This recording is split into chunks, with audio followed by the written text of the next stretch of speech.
நான் 3 விவரங்களை உங்களுக்கு சொல்ல விரும்புகிறேன். ஒன்று, நீட். இந்த நுழைவுத் தேர்வு என்கிற கருத்திலேயே நான் மாறுபடுகிறேன். வேண்டாம் என்பதுதான். அது பொறியியல் கல்லூரிக்கும் நுழைவுத் தேர்வு வேண்டாம், மருத்துவக் கல்லூரிக்கும் நுழைவுத் தேர்வு வேண்டாம்.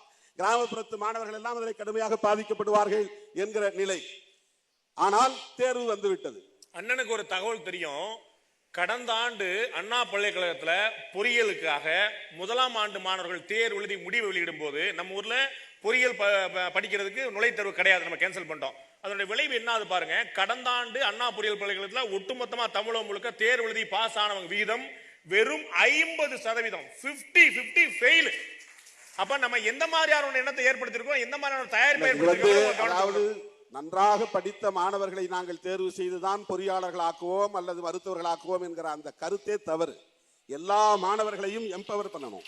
எல்லா மாணவர்களையும் பள்ளிக்கூடத்திலிருந்து அனைவரையும் தகுதியுள்ளவர்களாக்க வேண்டும். நிறைய பள்ளிக்கூடங்களை தரங்க, நிறைய பள்ளிக்கூடத்துக்கான கட்டமைப்பு வசதிகளை பெருக்குங்க. மாவட்டந்தோறும் ஏன் இந்தியா முழுவதும் மருத்துவக் கல்லூரிகளை திறக்க மத்திய அரசு நிதி ஒதுக்கீடு ஏன் செய்யக்கூடாது? இல்ல, இது மத்திய அரசாங்கம் மருத்துவக் கல்லூரியிலிருந்து இன்றைக்கு தனியார் கல்லூரிகள் பெருகிவிட்டன என்கிற காரணத்தால் அவர்கள் மாணவர்களிடமிருந்து ஏதோ வசூல் செய்கிறார்கள் என்கிற காரணத்தால் இதை நாங்கள் நெறிப்படுத்துகிறோம் என்று சொல்லுகிற மத்திய அரசு ஏன் அரசுடைமையாக்குங்கள்? தனியார் கல்லூரிகளை எல்லாம் அரசுடைமையாக்குங்கள், மருத்துவக் கல்லூரிகளை எல்லாம் அரசுடைமையாக்குங்கள். மாவட்டந்தோறும் இந்தியாவில் இருக்கிற 500 மாவட்டங்களிலும் மத்திய அரசாங்கமே மருத்துவக் கல்லூரிகளை உருவாக்கட்டும். ஏன் ஒரு கல்லூரிக்கு 50 இடம் என்று நிர்ணயிக்கிறீர்கள்? ஏன் ஒரு கல்லூரிக்கு 100 இடம் என்று நிர்ணயிக்கிறீர்கள்? ஒவ்வொரு கல்லூரியிலும் 200 மாணவர்கள் படிக்கக்கூடிய அளவுக்கு விசாரமாக நீங்கள் ஏன் திட்டம் வகுக்க கூடாது? இந்தியாவிலேயே அதிகமான பொறியியல் கல்லூரிகள் கொண்ட மாநிலம் தமிழகம். அது தனியார் கல்லூரிகள். தனியார் கல்லூரிகள் நம்முடைய முனைப்பில் நடந்திருக்கு, மாநில அரசாங்கத்தினுடைய முனைப்பில் நடந்திருக்கு. இந்தியாவிலேயே அதிக மருத்துவக் கல்லூரிகள் இருக்கிற மாநிலம் தமிழ்நாடு. இந்தியாவிலேயே அதிக கல்வி, உயர்கல்வியை மேம்படுத்தி இருக்கிற மாநிலம் தமிழ்நாடு. நாங்க உருவாக்கி வைப்போம். இவங்க நேஷனல் பேர்ல வேற மாநிலத்தில் கொண்டா வந்து இங்க படிச்சு போவான். மாநில அரசாங்கம் செலவு செய்கிறது. மாநில அரசாங்கம் மருத்துவக் கல்லூரிகளை பெருக்கி வைத்திருக்கிறது, உயர் கல்வியை பெருக்கி வைத்திருக்கிறது. மிக உயர்ந்த கல்வி, மருத்துவக் கல்வி வேறு எந்த மாநிலத்திலும் கிடையாது. வேறு எந்த வெளிநாடுகளில் படிக்கக்கூடிய உயர் மருத்துவ கல்வி இன்றைக்கு தமிழ்நாட்டிலே இருக்கிறது. இதற்கான இன்ஃப்ராஸ்ட்ரக்சர், கட்டமைப்பு வசதிகள் தமிழ்நாட்டு அரசாங்கத்தினுடைய நிதியிலிருந்து உருவாக்கப்பட்டிருக்கிறது. ஆனால் இவர்கள் இந்தியாவுக்குள்ளதான் தமிழ்நாடு இருக்கிறது, அதனால் குஜராத்தி வந்து படிப்பான், அதனால் மராத்தி வந்து படிப்பான் என்று எங்கள் உழைப்பில் உருவான கட்டமைப்பு வசதிகளை சுரண்ட பார்க்கிறார்கள். கிராமப்புறத்திலிருந்து வரக்கூடிய மாணவன் தமிழ் மீடியத்தில் படிச்சுட்டு வருவான். நீங்க கல்வி சிபிஎஸ்இ ஒரு பாடத்திட்டம், மாநில கல்வி ஒரு பாடத்திட்டம், இது இல்லாம இன்டர்நேஷனல் எஜுகேஷன் முறையில ஒரு பாடத்திட்டம், வெவ்வேறு வகையான டிஸ்பாரிட்டிஸ் இருக்கு. இந்த டிஸ்பாரிட்டிஸ் இருக்கிற இடத்துல கேள்வித்தாள் மட்டும் ஒன்னா வரும். நீட்டுக்கு எப்படி எழுதுவான்? இந்தியாவில் எந்த மாநிலம் பாதிக்கப்படாம அது எப்படி தமிழ்நாடு மட்டும் பாதிக்கப்படுதுன்னு கேக்குறாங்க. இந்தியா முழுவதும் பாதிக்கப்படுதுன்னு தான் சொல்றோம். மாணவர்களை போட்டு கசக்குகிறார்கள். 10ஆம் வகுப்புலையும் பப்ளிக் எக்ஸாம், 11ஆம் வகுப்புலையும் பப்ளிக் எக்ஸாம். இதை விட ஒரு கொடுமை வேற என்ன இருக்க முடியும்? பரீட்சை ஒரே ஒரு 12ஆம் வகுப்புல மட்டும் பொது தேர்வு வை. அப்படி மக்கள் கேட்கலங்கிறதுக்காக மக்கள் ஒத்துக்கிட்டாங்கன்னு அர்த்தமா? நான் வந்து இங்க எனக்கு ட்ரெயின் விடுங்கன்னு நான் கேட்கிறேன், ட்ரெயின் விடல. நீ ஷேர் ஆட்டோல தான் போகணும்னு கொண்டாந்து வண்டியை நிறுத்துறீங்க, அப்புறம் ஷேர் ஆட்டோல தான் நான் ஏறிட்டு போவேன். எனக்கு நீட்டு வேண்டாங்கிற, நீட்டு கொண்டாந்து நீ திரிக்கும் போது மாணவர்கள் எழுதுதான் செய்வாங்க. பாண்டே சொல்றார், போன வருஷத்தை விட இந்த வருஷம் 25,000 மாணவர்கள் அதிகமாக இருக்கிறாங்க அப்படின்னா மக்கள் ஏற்றுக்கொள்கிறாங்கன்னா அது தேவை, அது ஒரு நீடு, அது ஒரு நெசசிட்டி. அதை நீ திரிக்கும் போது நான் வேணாட்டு புறக்கணிச்சு போயிட முடியுமா? அதையும் ஃபேஸ் பண்ணுவோம். நீ எவ்வளவு மோசமான தேர்வை கொண்டு வந்தாலும் ஃபேஸ் பண்ணுவோம். ஆனா அது வேண்டாம். இரண்டாவதாக, நான் காவேரி மேலாண்மை வாரியம் நடுவர் மன்றம் இறுதி தீர்ப்பு தந்தது.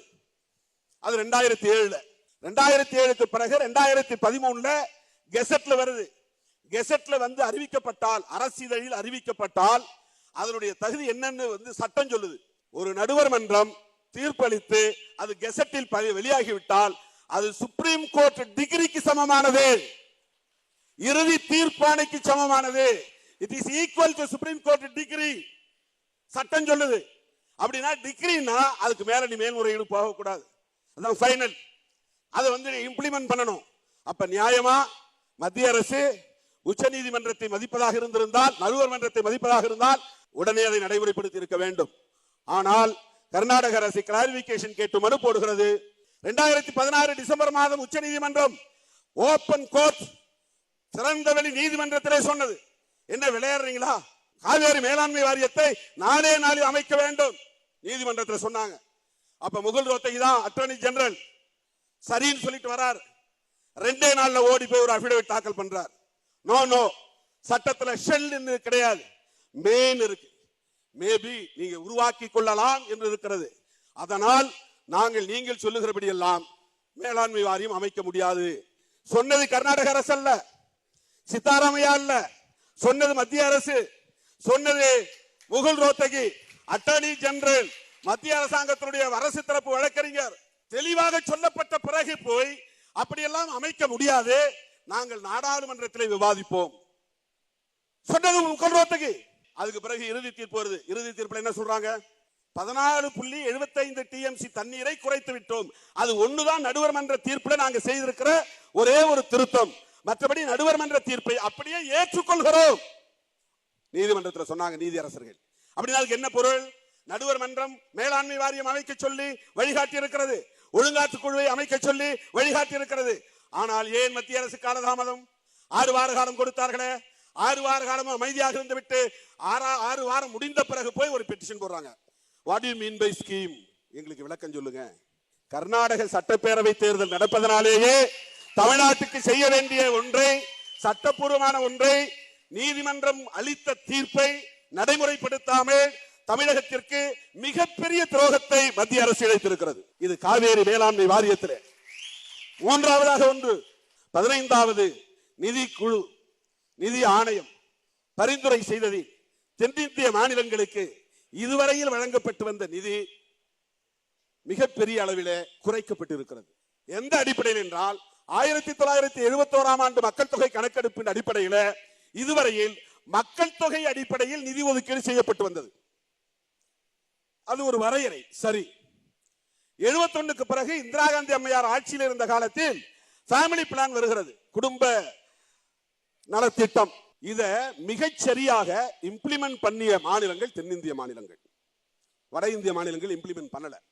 அதுல மிக குறிப்பா தமிழ்நாடு அந்த குடும்ப நல திட்டத்தை 100 விழுக்காடு வெற்றிகரமாக நடத்தியது. அந்த ரேட் ஆஃப் growth இருக்கு பாருங்க, மக்கள் தொகை பெருக்க சதவிகிதம், அது தமிழ்நாட்டில் குறைஞ்சு போச்சு. வட இந்திய மாநிலங்களில் the growth rate என்பது increased, அது வளர்ச்சி அடைந்திருக்கிறது.